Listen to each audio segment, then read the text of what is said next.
Então, eu já queria começar esse nosso segundo encontro da jornada. Isso aí, mestre. Muito bom, Josiane. Eh, Queria já dar início a esse nosso segundo encontro da Jornada ao Mundo das Vendas, fazendo uma breve recontagem do que aconteceu ontem, no nosso primeiro encontro.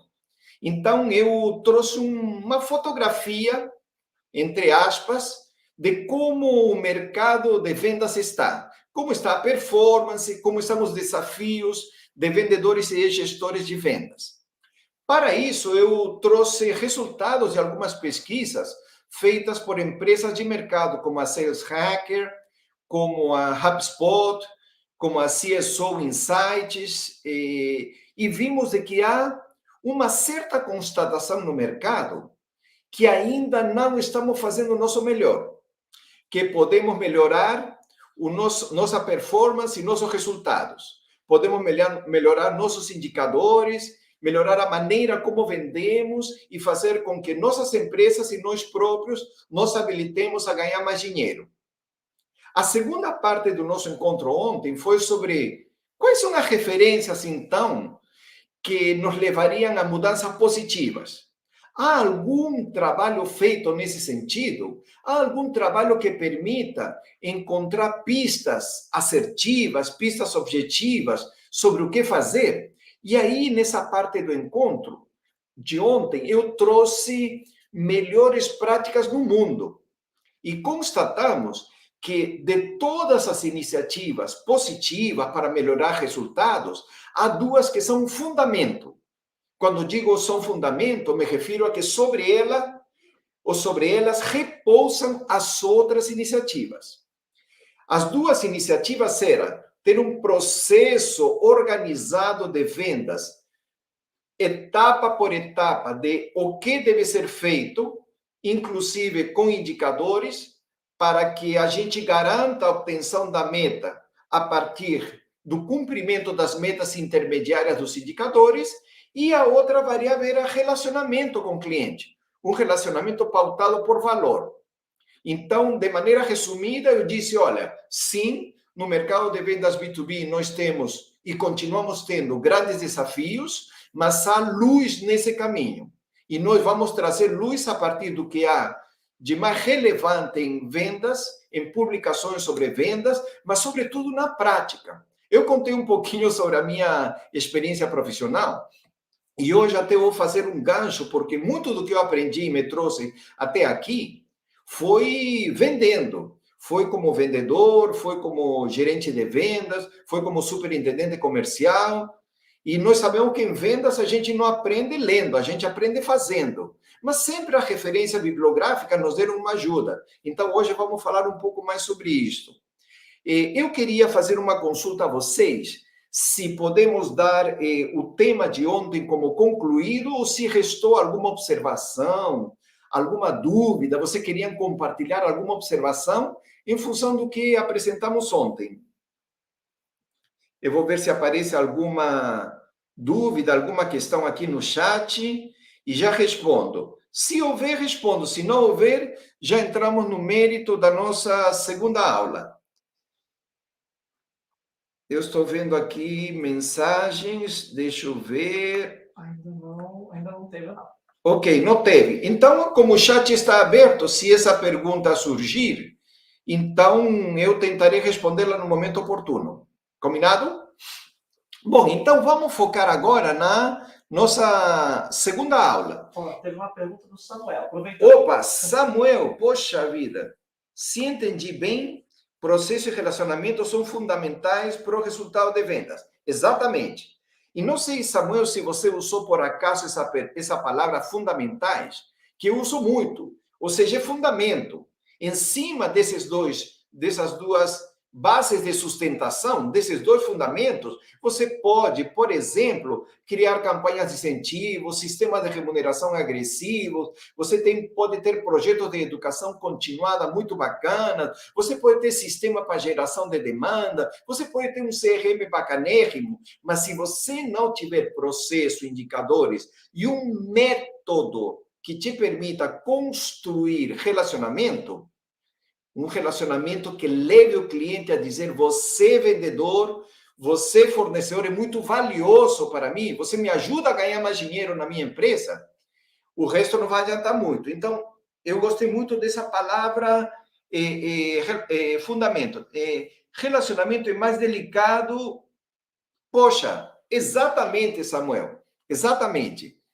Observe que processo de vendas implica num registro do passo a passo do que deve ser feito. E o gestor pode selecionar alguns marcadores, alguns indicadores que ele queira acompanhar. Por exemplo, ele quer acompanhar o número de ligações, ou de e-mails, ou de WhatsApps enviados.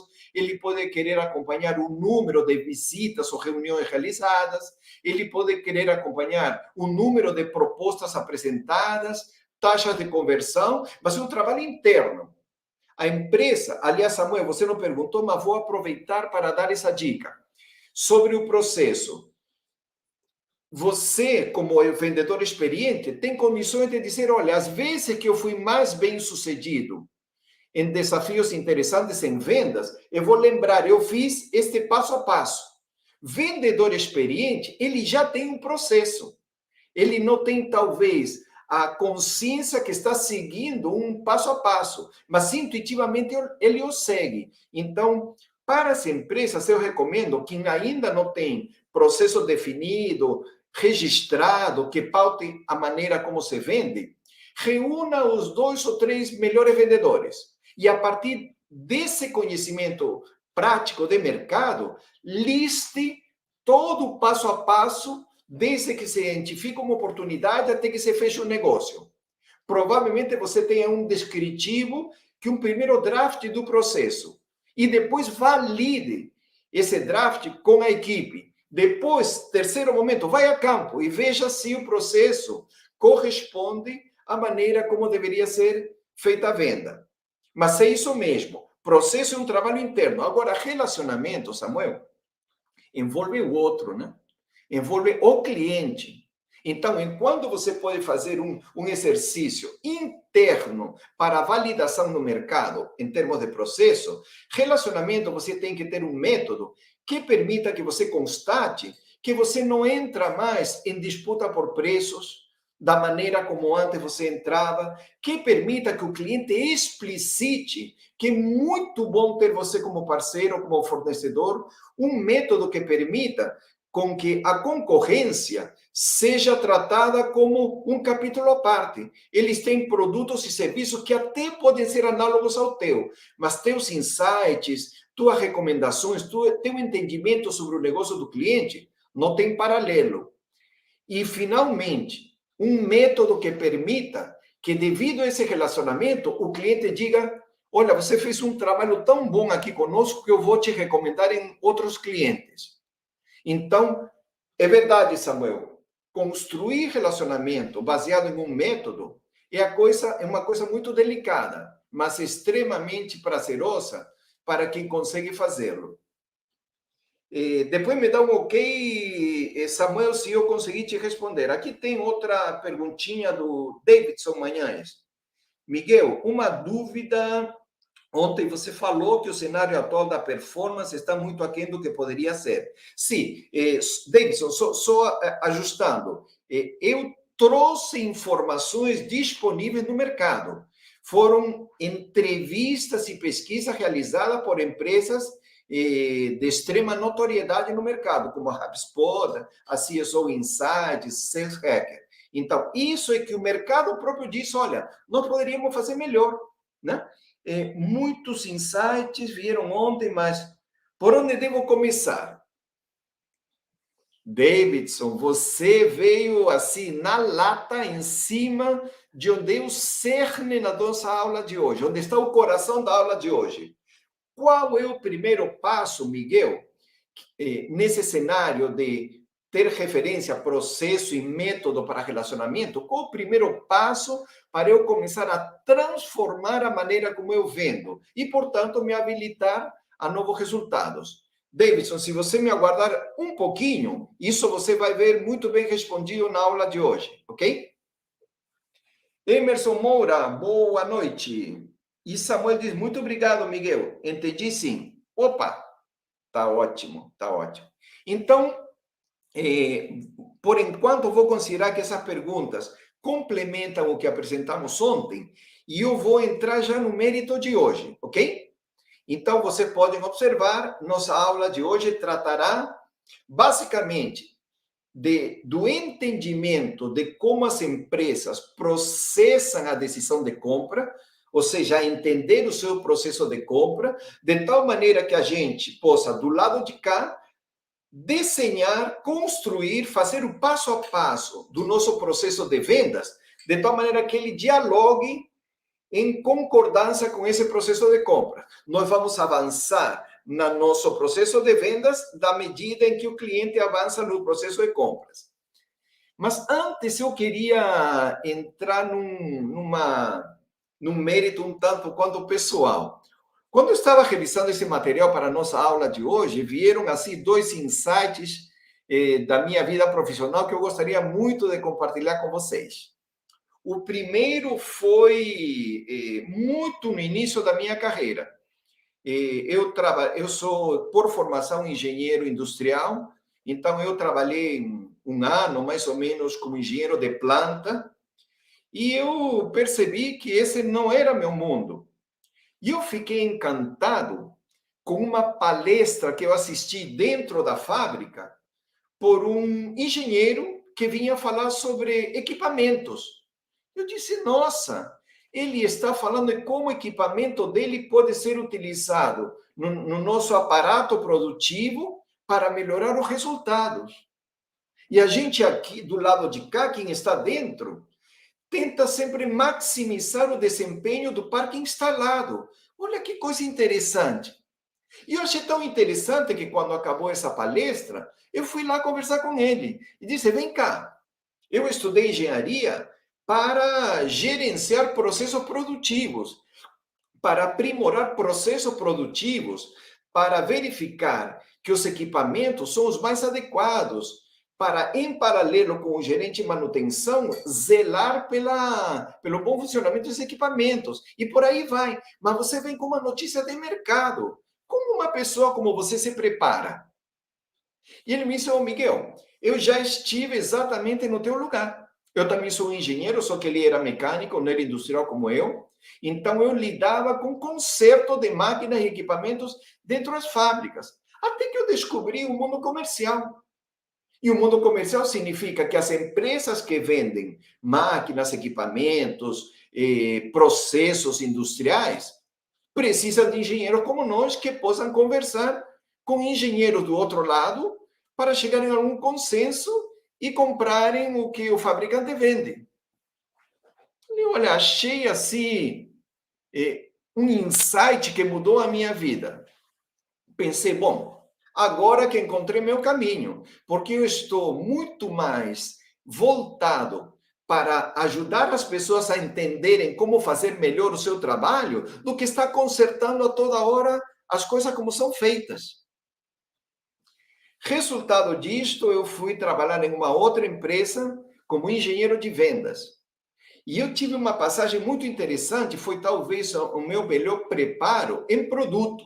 Eu entrei na empresa, tive um programa de ambientação e eu passei 3 semanas mergulhado dentro da empresa, na parte da manhã, sendo treinado sobre produto e à tarde na planta utilizando essas máquinas como um operário, de tal maneira eu ter propriedade para poder conversar com gente como eu, gente que tinha meu mesmo preparo, só que trabalhava como engenheiro de produção.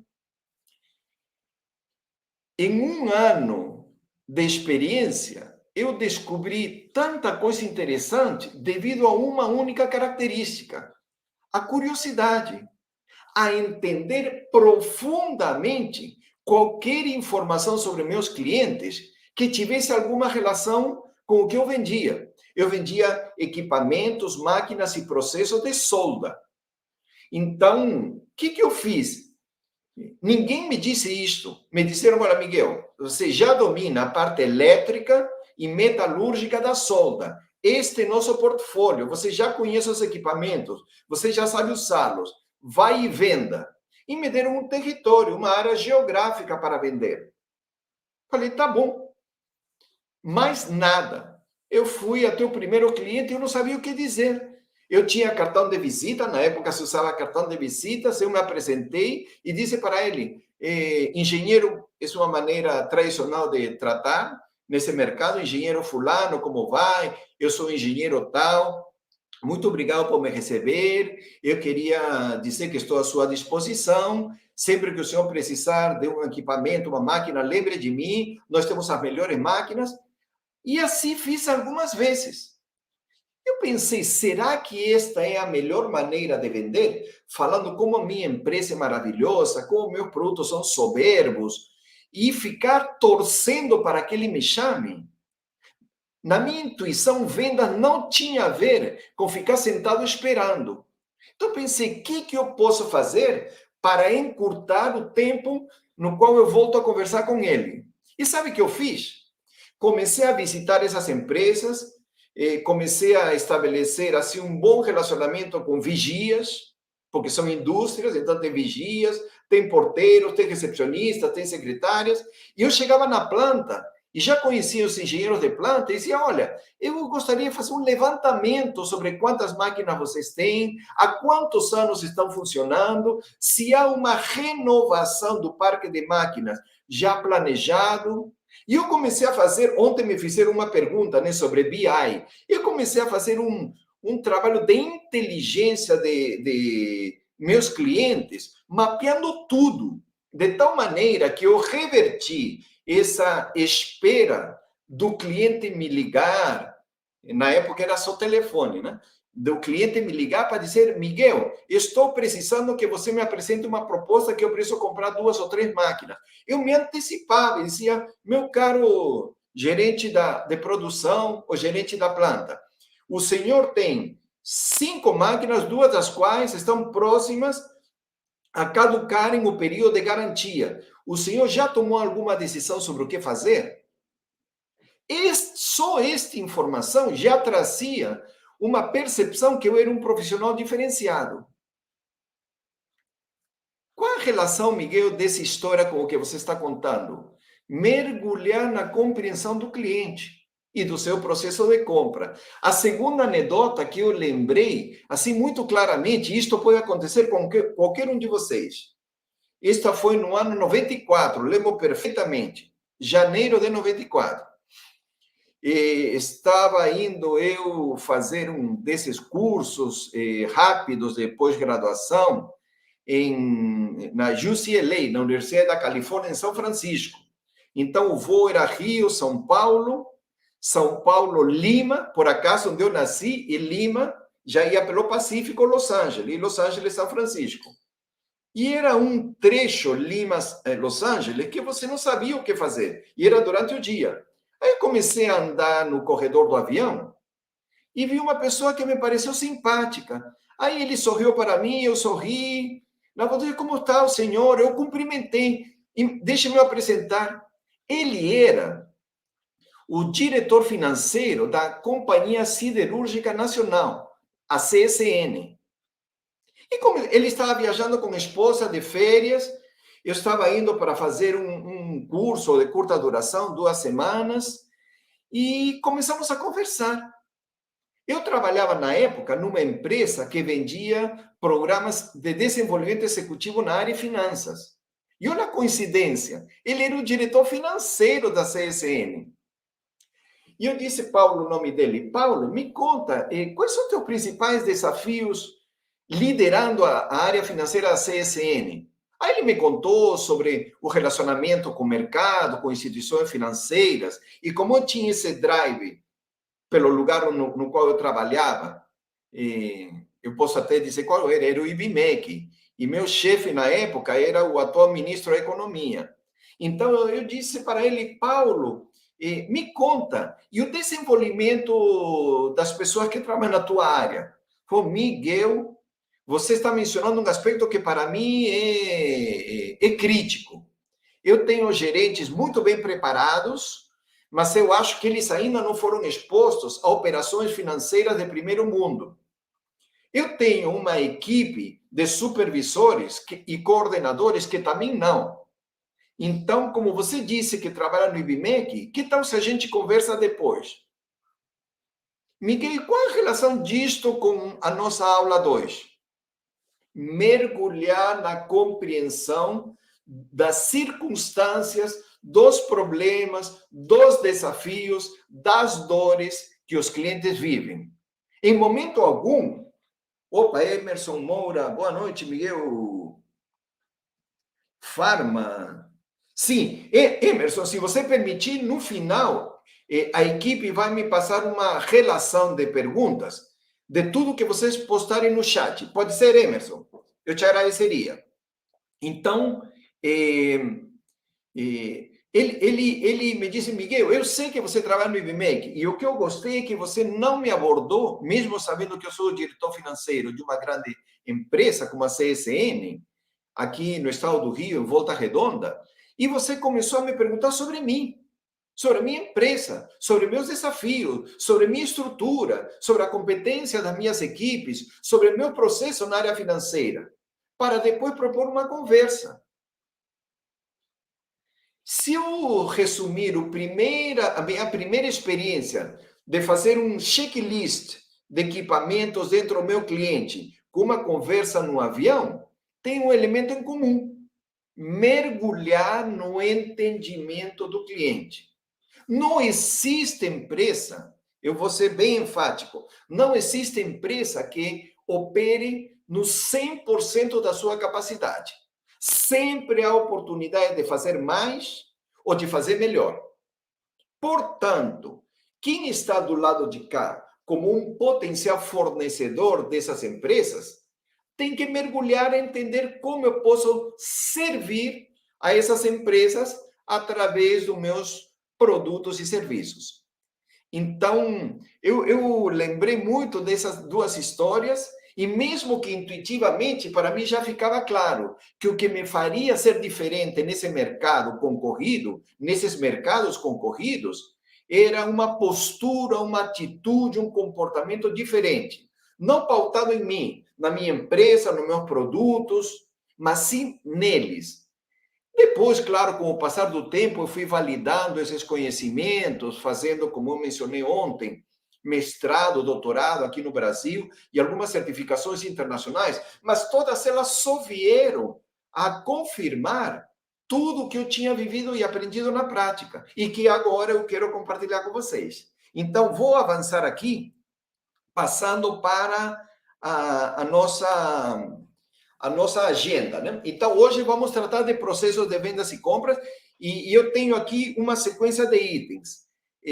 Ontem, fazendo um pequeno parênteses, ontem nós colocamos no final da aula um bônus com um código QR. Então, a nossa equipe hoje, para quem não conseguiu, porque já nos solicitaram, que não conseguiu na hora apontar o celular no código QR para baixar o bônus, será postado hoje no grupo de WhatsApp. Então, você também terá, no final dessa segunda aula, bonificações, bônus. E aí, também você vai receber por aqui e pelo grupo de WhatsApp, ok? Bom, quais são os nossos temas hoje? O primeiro, olha, foi o que eu fiquei falando. Por que e como as empresas compram, ok? Segundo, uma vez que eu entendo, eu posso me organizar internamente para que meu processo de vendas esteja alinhado a esse processo de compras. Bacana. Mas vem aí a seguinte constatação, que embora todo o processo seja constituído por etapas, tanto de compras quanto de vendas, existem momentos e eventos críticos que se você os supera, a tua chance de venda disparam. Se você não supera, você perde a oportunidade. E essa constatação é o que eu chamo assim, opa, eureka! Nossa, descobri como eu posso, Miguel, maximizar o meu resultado de vendas. Amanhã vamos entrar mais no detalhe, mas já estou dando uma dica importante. Se eu descobrir quais são os eventos críticos que maximizam a minha oportunidade, os meus resultados, estou no caminho certo. E, como sempre, eu somente fecho quando eu mostro como se faz na prática. E aí vocês vão ficar com um elenco de passo a passo para vocês fazerem nas suas respectivas empresas, nos seus respectivos mercados de atuação, junto a seus respectivos clientes, ok? Bom, processo de compras, ele é tipicamente caracterizado pela sequência que eu vou mostrar a seguir, mas sempre parte de uma situação típica. A não ser que o cliente tenha um problema sério e ele saia à procura de fornecedores, não é o mais comum, os clientes estão operando conforme a sua capacidade instalada, em termos de estrutura, em termos de processos, em termos de competências, em termos de equipamentos, em termos de logística. Tudo isto permite que a empresa opere. Existe um orçamento da empresa, cada área tem seu próprio orçamento e no dia a dia ela vai tocando. Então, a primeira etapa que toda empresa se encontra, a não ser que tenha um problema específico, é status quo. Então, todo gestor você vê trabalhando de maneira operosa, de maneira intensa, para poder entregar os resultados combinado com a administração superior. Miguel, então, o que você nos contava daquela história do gerente que você não queria, da planta, que não queria esperar para que ele te acionasse, era isto? Era que se você não provocasse que ele te ligasse ou constatasse que ele poderia e deveria comprar teus equipamentos, ele continuaria na boa. Exatamente, isso se repete em todo o mercado. Então, o próximo passo é, quiçá, o mais crítico para qualquer vendedor. Como fazer com que o meu cliente sinta desconforto dele operar, dele funcionar como ele faz? E quais razões o levariam a querer mudar? Eu vou explicar um pouquinho mais daqui a pouquinho. Uma vez que esse cliente define, reconhece que seria bom mudar, naquele exemplo que eu montei das máquinas e os equipamentos para solda, seria, olha, daqui em breve nós precisamos mudar o parque instalado de máquinas de solda. Então, o nosso problema é como faremos essa migração. Será com o mesmo fabricante? Será com outros? Quais são as vantagens e desvantagens de fazê-lo? Será que trazer novos equipamentos vai aumentar o estoque de peças de reposição para emergência, já que teremos de duas marcas distintas? Então, tem que definir direitinho o problema, para ele poder avaliar opções e dizer, olha, eu conto com a opção A, que é continuar usando da marca que eu já tenho. Uma outra opção seria, não, eu quero diversificar, até para poder comparar o desempenho de uma marca com outra. É uma outra opção. Uma vez que ele define quais são as opções, ele vai dizer, olha, pelos estudos que realizamos, a sua solução é melhor. E não precisa ser equipamento, é qualquer tipo de produto ou serviço. Por exemplo, o Emerson, já estou me antecipando, né? Ele trabalha no canal Farma. Se ele atende redes de farmácias, seja com muitas unidades, né, ou com poucas, a pergunta é, por que o gestor da rede, eventualmente o dono, deverá comprar do Emerson e não deverá comprar de outro distribuidor ou de outro laboratório? Então, Miguel, já estou intuindo, o trabalho do vendedor vai ter a ver com ele ajudar o cliente a perceber que ele é a sua melhor opção. Pode ser, daqui a pouquinho vamos ver. Uma vez que, porventura, o cliente optou por comprar do Emerson, é necessário entregar, implementar equipamento, entregar a mercadoria, entregar o software, fazer o trabalho de, na sequência, avaliar valor. Ou seja, o que eu comprei está me entregando o resultado que o vendedor me prometeu? Então, tipicamente, o processo de compras na sua sequência de etapas.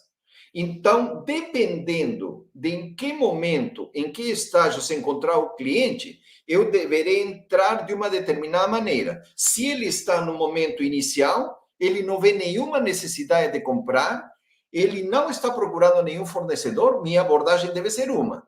Se porventura eu entro no cliente quando ele já está avaliando opções, minha postura, minha abordagem tem que ser outra. Então, entender como o cliente processa a decisão de compra e em que momento ele se encontra é fundamental para você desenhar a tua estratégia e teu processo de venda para ganhar essa oportunidade.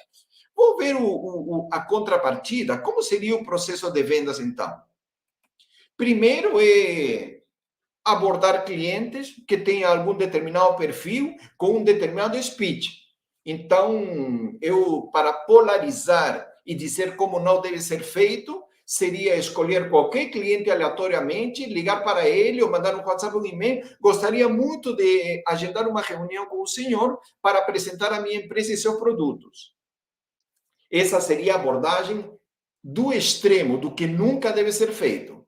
Ah, Miguel, então, por contraposição, eu deveria escolher um determinado perfil de clientes, cliente que tem características comuns de um nicho, e dar uma razão de valor para que ele queira me receber, porque ele percebe nesse momento que eu tenho um compromisso com que ele melhore o seu negócio, e não de apresentar a minha empresa. Ok. Próxima etapa, se ele me recebe, é qualificar a oportunidade. E aqui é uma palavra, um termo, que no mercado é utilizado, às vezes, de uma maneira leviana. O processo de qualificação em venda B2B é o coração, é a coluna vertebral, é o cerne, é o mais importante que há para poder vender para empresas. Qualificar, a gente não qualifica empresas. A gente não qualifica pessoas, a gente qualifica oportunidades de venda. Ah, Miguel, então mesmo o cliente, eu posso ter várias oportunidades e a qualificação será distinta? Sim. Depois vamos ver por quê. Então, tudo que caracteriza uma oportunidade pode mudar de uma para outra. Então, qualificar significa um processo de captura de informação de tudo que é importante que está acontecendo no cliente, na sua área, nesse momento, e de fornecimento de informações para o cliente melhor ele próprio entender o que está havendo na sua empresa ou na sua área. Então, se há, digamos, alguma área, entre aspas, de expertise no método de vender que é superior ao resto, está na qualificação de oportunidades. Se ao realizar a qualificação, o cliente chega à seguinte conclusão: meu caro vendedor, esta nossa conversa, pautada pelas perguntas que você formulou, me fez ter um raciocínio distinto do que eu tinha. Agora, eu estou percebendo que eu não estou operando da maneira que deveria, que há alternativas de fazer de outras maneiras, e quizá essas alternativas tragam um resultado que eu não consigo alcançar. Então, você pode me ajudar nessa migração de modus operandi? O vendedor poderá dizer: exatamente, meu caro cliente, a nossa empresa está muito bem preparada para atender clientes como o senhor, que estão passando por momentos de migração de uma tecnologia para outra, de um produto para outro, de um equipamento para outro, de um conjunto de competências para outro. Então, se o senhor concordar, eu posso desenhar uma proposta para validarmos que eu e o senhor chegamos a um consenso sobre maneiras de melhorar os resultados da sua empresa ou da sua área em particular. Observem a importância da qualificação. É um momento quando fornecedor e cliente constroem a quatro mãos duas coisas: o reconhecimento do problema que ele tem e o reconhecimento que o vendedor tem os meios para solucionar esse problema. A partir daí, a venda pode ser tratada como um evento em parceria cliente-fornecedor. Isto é de tal importância que eu vou pedir, por gentileza, que vocês me digam aqui no chat se esta parte está clara porque mais na frente vamos precisar dizer, Miguel, agora estou compreendendo de fato como qualificar oportunidades, é fundamental para não ter a figura histórica de um vendedor de um lado da mesa e um cliente do outro lado da mesa. O vendedor traz ao cliente lado a lado para que os dois enxerguem um futuro de melhor funcionamento, de melhores resultados do seu cliente. Eis aí que ele vai solicitar, uma vez conversando com as outras pessoas que fazem parte da decisão de compra, vai solicitar uma proposta comercial. Então, Josiane, se bem clara a importância da qualificação. Josiane, você suspeita, você entende tudo muito rápido, Josiane. Muito bom. E Daniele, de Porto Alegre, FGV. Oi, Daniele, tudo bem? Tá bom. Então, uma vez que o cliente me apresenta a proposta, opa, Josiane, entendo também, é o momento de criar o relacionamento. Exatamente, Josiane, você deveria estar do lado de cá, Josiane. É assim que se constrói relacionamento. Não é relacionamento em venda, não é somente relacionamento interpessoal, não é somente ter uma postura simpática e empática, é mostrar valor para o cliente. Os clientes podem ser nossos amigos, mas serão nossos clientes se eles comprarem porque percebem que, em fazendo, em comprando, a sua empresa está melhor hoje do que estava ontem antes de comprar. Existe no mundo empresarial uma racionalidade que tem que ser trazida à superfície e que complemente esse nosso bom relacionamento interpessoal. Os americanos têm uma frase que eu gosto muito, que tem tudo a ver com esse momento. Os americanos dizem assim: para ter sucesso em vendas, é necessário injetar ciência à arte de vender. Por isso é que vendedor pode ser muito bom, mas tem que se preparar. Porque essas características nossas naturais, de bom relacionamento, de empatia, etc., tem que vir agregadas a uma capacidade analítica que dê conforto ao cliente perante o risco que ele percebe de, será que é necessário comprar? Será que é bom comprar? Nós temos que ajudá-lo a decidir. As pessoas que me conhecem também sabem que eu uso muito essa frase, né? Que o dever de casa maior, a essência do trabalho de um vendedor, consiste em ajudar seu cliente a que ele tome a melhor decisão de compra. Viu, Josiane? Quando isto acontece, o teu cliente diz, Josiane, é muito importante para mim ter você como gestora comercial da Cigam, como fornecedora. A empresa e você agregam valor ao meu trabalho. A partir do nosso relacionamento comercial, a minha empresa começou a gastar mais, a ganhar menos ou as duas coisas. Você é muito importante para nós, Josiane. Poxa, imagina se todos os nossos clientes dissessem isto. Esse exercício de imaginação não é difícil, é possível e é necessário. Como, Miguel? Vamos chegar lá.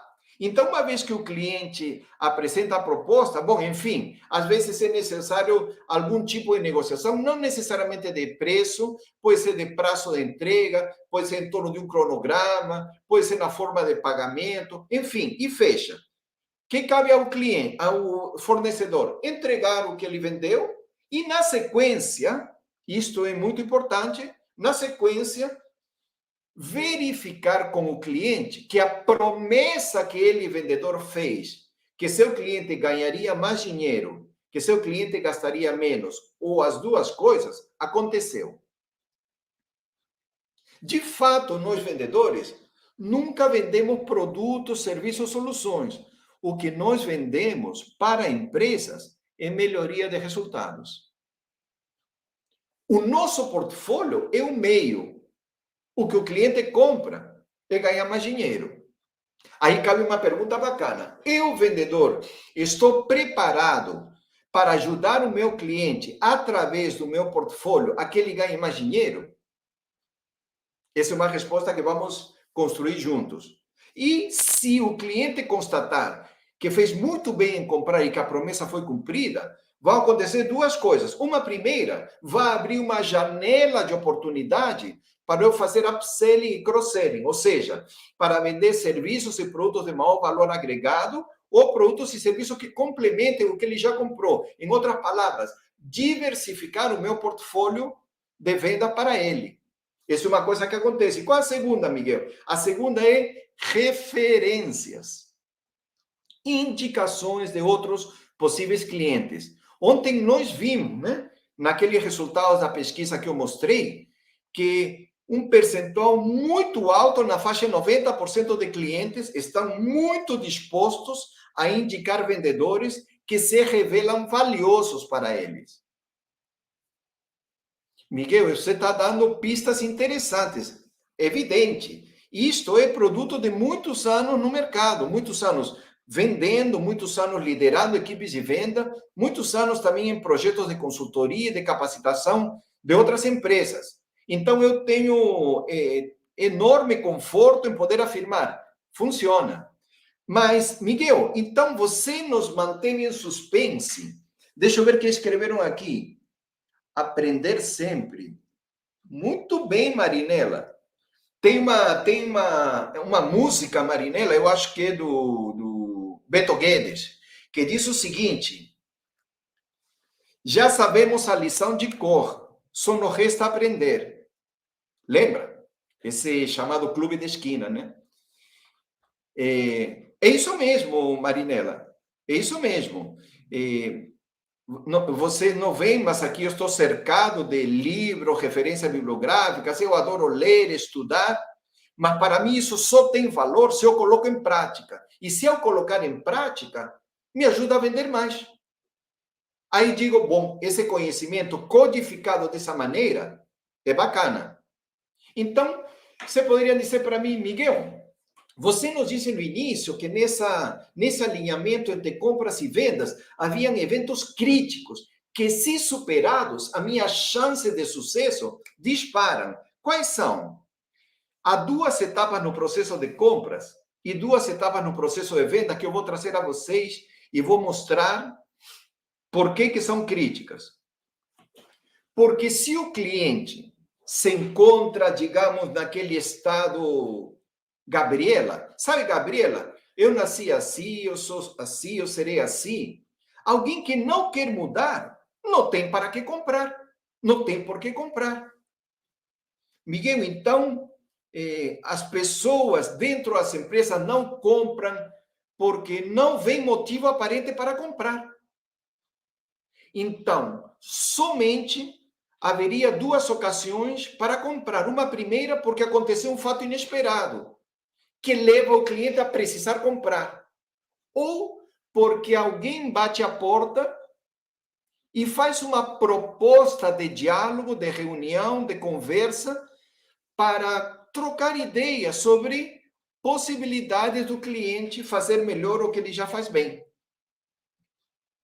Miguel, então, antes de eu ser um vendedor de tecnologia, antes de eu ser um vendedor de planos de saúde, antes de ser um vendedor de equipamentos, antes de ser um vendedor de consultoria, eu sou um vendedor de desconfortos. Exatamente. Se meu cliente, ele não é obrigado a comprar o que eu vendo, por exemplo, eu vendo matéria-prima e a matéria-prima que eu vendo, se o cliente não comprar, não funciona. Ok, concordo. Segundo, se meu cliente tem uma máquina que quebrou, tem um processo que está trazendo prejuízo. Se não é uma dessas duas situações, como que eu tiro do status quo dele estar fazendo como ele faz e estar confortavelmente operando dessa maneira? Como eu tiro do conforto? Conversando com ele para provocar desconforto. E o desconforto, isso é uma questão que a gente aprende muito nesse trabalho de capacitar vendedores. O desconforto, ele nasce não de uma afirmação, mas de uma pergunta, ou de uma sequência de perguntas. Quando você obriga teu cliente a refletir ou abrir espaço para dúvida, bingo, você está começando a abrir janela de oportunidade. Então, essas são as duas etapas mais críticas do processo de compra. E do processo de vendas? São duas. Primeiro, escolher muito bem a minha mira. Eu não sou... Lembra daqueles filmes de cowboy, onde tinham os americanos de um lado, brancos, e do outro lado, os americanos nativos? Então, eram 500 flechas para ver se 50 feriam alguém. Hoje, o trabalho de vendas é muito mais parecido com o de um sniper. Eu marco aqui com quem eu quero conversar, porque ele reúne certas características. Isso que o mercado chama de perfil do cliente ideal. Ele reúne certas características que o faz ter muita chance de comprar o que eu vendo. Por quê? Porque ele vive as circunstâncias que trazem, de por si, desafios, problemas, dores, para os quais meu portfólio foi desenvolvido. Miguel, então, prospectar é porque eu tenho que acertar a mira para poder identificar com quem tenho mais chance de sucesso e para elaborar uma proposta de diálogo, um agendamento de uma reunião de uma determinada maneira. É isto? Exatamente. E segundo, qualificar. Provocar esse desconforto, tirá-lo da zona de conforto através das minhas perguntas. Estes 4 são as instâncias críticas para você ter sucesso em venda. Porque uma vez que caiu a ficha, que ele não está ganhando todo o dinheiro que ele poderia, você já criou o desconforto. E aí ele próprio, olha que interessante, não vai sentir que você está vendendo. Ele passa por uma questão natural, humana, a querer liderar a mudança. E aí ele se torna o líder da mudança, sendo o cliente. E não você sendo o vendedor que tenta vender de uma maneira mais assertiva. Olha que interessante essa inversão de papéis. É claro que, como você sabe que isso irá acontecer, você dá todos os subsídios para que ele se sinta confortável com essa mudança. Entendi, Miguel. Então, se eu, primeiro, realizo que entender como meus clientes compram é muito importante para identificar como eu devo abordá-lo, qual vai ser o meu processo, eu tenho que passar por 2 definições do lado de cá extremamente importantes. As referentes à prospecção, perfil do cliente ideal e uma mensagem que revele uma proposta de valor muito boa. E segundo, construir um diálogo com ele pautado por minhas perguntas. Aí sim eu vou maximizar as minhas chances de sucesso. Miguel, isso parece ser interessante. Olha, eu não tenho a menor dúvida. Isso acontece comigo, acontece com meus clientes, pode e deve acontecer com você. Eu tenho, inclusive, aqui a sacada, né? Miguel, ok, mas a Josiane, nós limos no chat, né? Opa, Emerson Moura, você falou tudo, professor. O vendedor tem que estar preparado para fazer esse trabalho analítico. Necessidade de conhecer o que seu cliente precisa. Perfeito, Emerson. Marinela, a primeira visita sempre assusta o cliente. Mostrar os benefícios. Muito bem, é isso mesmo. Olha, então, tá aí, é isso. Eu não sei se eu estou sendo... Aí você pode me dar retorno pelo chat. Não sei se eu estou sendo muito categórico ao afirmar que nós somos vendedores inicialmente de desconfortos, de estranhamentos, de que o cliente diga: não preciso ser a vida toda assim, não preciso continuar usando esse produto, não preciso continuar tendo esses processos, não preciso estar estancado nas competências das pessoas da minha área. Então, a primeira venda é da necessidade de mudar. Ok, mas como é que se faz isso, Miguel? Olha, eu tinha dito que é um certo racional que a gente precisa construir em torno do que é importante para as empresas comprarem, que amanhã, depois que comprarem, terem um melhor resultado do que hoje. Então, há um dinheiro que vai servir como parâmetro se vale a pena. E aqui está escrito. Podem ver. No fundo é isso. Qual o dinheiro que o cliente está deixando de ganhar, o que está perdendo por ele operar ou funcionar da maneira como ele faz? E qual o dinheiro ao qual ele se habilitaria caso ele usasse o que a gente vende? Ah, Miguel, olha, na teoria está perfeito, eu também faria um slide bonito desse. Mas como é que faz? Aí eu fiz o seguinte, eu trouxe para vocês, como sempre, a colocação em prática, etapa por etapa, de fazer esse reconhecimento por parte do cliente que não faz sentido ele não comprar. Essa é uma sacada boa. Nós temos que ajudar ao cliente a que ele realize que é mais negócio comprar do que não comprar. Como assim, Miguel? Vamos o passo a passo e vocês vão ver. Primeira etapa. Para você, vendedor, tem que estar muito, mas muito claro quais são as razões que levariam um cliente a querer falar com você. Quais são os desafios típicos? Quais são os seus problemas?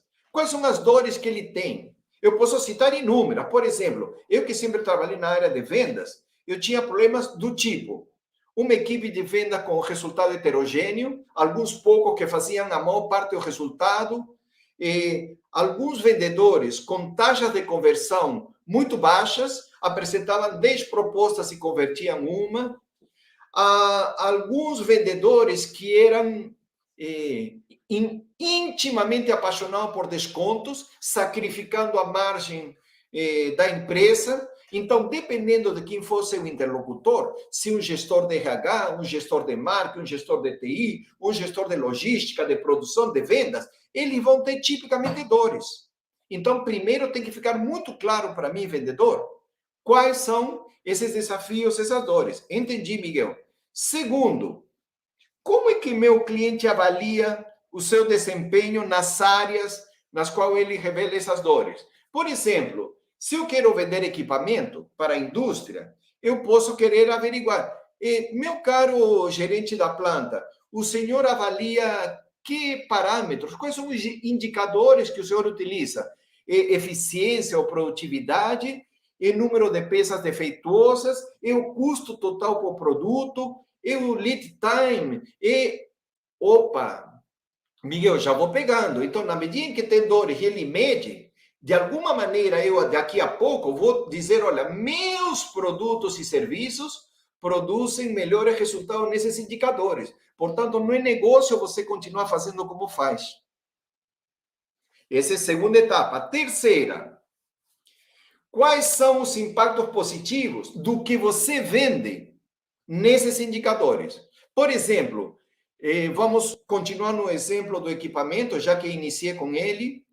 Imagina que o equipamento, que a máquina, o processo que o cliente usa, produz 50 unidades por minuto. E teu equipamento produz 60. Isso significa 50% de aumento da eficiência. Se por cima você tiver um percentual menor de produtos defeituosos, tua eficiência pode aumentar mais. Miguel, essa eficiência pode ser traduzida em cifrão? Não tem outra. Porque se for traduzir em cifrão, o cliente vai dizer, deixa eu fazer contas. A migração do meu equipamento, do meu processo, da maneira como eu faço na minha área, e aí estou dizendo para qualquer área, tem este custo e este resultado. O que você está me propondo, vendedor, é ter este custo para obter este resultado? Em termos gerais, é isso. Mas vamos mergulhar como fazer direitinho. Uma vez que eu já tenho uma estimativa, Miguel, eu sou vendedor, eu não sou para calcular resultados. Na sua empresa, sem dúvida, se você está no canal de distribuição, alguém da fábrica é o gerente de produto. Gerente de produto tem essas respostas. Ele deverá dizer a você quais são os impactos que esses produtos produzem nos clientes que os compram, nos indicadores que vocês já levantaram. Miguel, então eu não preciso ficar desesperado que eu vou ter que inventar a roda. Não, essa informação já é disponível. Mas você, vendedor... Desculpa, eu beber um golinho d'água. Você, vendedor, precisa ter esse repertório. Esse já está com você, só que na empresa. Ok, entendi, Miguel. Se você tiver essas informações, você vai calcular 2 parâmetros financeiros que mudam o jogo. O primeiro é retorno sobre investimento. E aqui eu vou fazer um lembrete que no glossário de ontem, dado como bônus, são 12 páginas de expressões, de termos utilizados em vendas e em negócios. Miguel, eu já estou percebendo que você está nos apresentando uma profissão de vendas que ela não se limita a dialogar com seus clientes em função de portfólio. Você está dando um passo atrás e permitindo que o profissional de vendas olhe para o negócio do cliente. É isto? Exatamente. Então, você, vendedor, tem que se apropriar de nomenclatura de negócios. E retorno sobre investimento é o fundamento para alguém tomar uma decisão financeira adequada. Neste exemplo da máquina de 50 para 60, esses 20 produtos a mais por hora, traduzidos por dia, traduzidos por mês, traduzidos por um ano, quanto dinheiro a mais significa para a empresa? Essa é uma informação. A outra é, quanto custa comprar esse equipamento? Quando eu comparo que eu vou ganhar mais 5 milhões e para isso eu tenho que investir um equipamento de 1 milhão, a pergunta é, meu cliente, faz sentido deixar de ganhar 5 por não investir 1? O segundo parâmetro é o tempo que demora em voltar esse investimento. Olha, se o senhor comprar esse equipamento, em 6 meses, tudo que o senhor gastou já se pagou, pela diferença do novo resultado. E aí vem aquela última etapa. Eu nunca vi um cliente dizer nada diferente como vou comprar. Quando você pergunta, meu caro cliente, faça esse número, faz sentido, senhor, continuar no dia a dia, não ganhando o dinheiro que devia ou gastando mais dinheiro do que deveria? Não é razoável, pela racionalidade econômica dos gestores empresariais, dizer, não, deixa por enquanto aí. Não, todo gestor é avaliado pelo resultado que ele entrega na empresa. Se vocês observarem, nós temos aqui como colocar em prática o passo a passo, dores, impacto, novos resultados, avaliação financeira, e pergunta ao seu cliente, meu caro cliente, é razoável o senhor deixar de ganhar 3 milhões por ano? Ou deixar de gastar 3 milhões por ano? Isto é razoável? Coloquem-se na seguinte situação.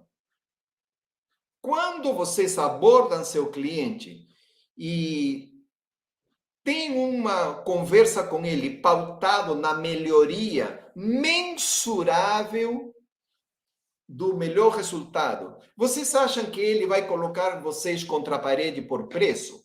Vocês acham que ele vai considerar que comprar de vocês dá no mesmo que comprar de qualquer outro fornecedor? Esta é a nobreza da função de vendas. E eis aí, Josiane, eis aí que a gente diz, meu cliente passou a me considerar muito importante porque eu trago oportunidades dele ganhar mais dinheiro ou gastar menos. Moçada, não sei se eu me empolgo muito com o que eu digo. Me dá um retorno aí no chat se isto que eu acabei de apresentar como um passo a passo faz sentido para vocês, se vocês podem contar internamente com o apoio de alguém na empresa para ajudá-los a montar esse racional e você utilizar o lado comercial dessa construção. Não se assustem, não é para vocês fazerem do zero. Tem gente na sua empresa, gerente de produto, inclusive gerente financeiro, ou gente dessas duas áreas, com as quais você pode montar esse racional que leva o cliente a dizer, meu caro Emerson, minha cara Marinela, meu caro Samuel, minha cara Josiane, olha, você me mostrou que não tem alternativa. O melhor negócio para mim é comprar, e comprar de você. Bacana. Deixa eu... agora estou mostrando o bônus, que vai ir também pelo grupo de WhatsApp, mas quem quiser já tê-lo, pode apontar a câmera do celular, ok? Sempre assim, né? Estudando, colocando em prática, melhorando. Estudando, colocando em prática, melhorando a maneira como a gente vende. Momento perguntas e respostas. Vamos lá. Eu vou pedir à minha equipe para me ajudar com as perguntas que porventura fizeram ao longo dessa nossa aula e eu disse que iria responder posteriormente.